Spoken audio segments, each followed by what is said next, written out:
Fun facts about hiccups.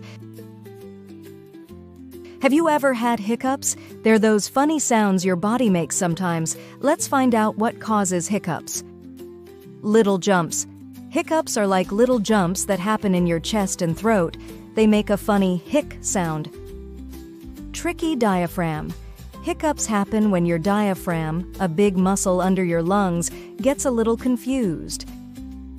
It suddenly tightens up, causing air to rush into your throat, making that funny sound. What's the trigger? Sometimes hiccups happen for no reason at all, but other times they can be triggered by things like eating too fast, drinking fizzy drinks, or feeling excited or nervous. How to stop them?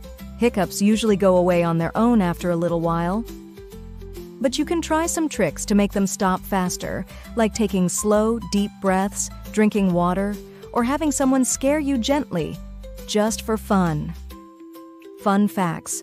Did you know that babies get hiccups even before they're born? It's true. Hiccups are a normal part of being human, and everyone gets them sometimes. So hiccups might feel a bit funny, but they're nothing to worry about.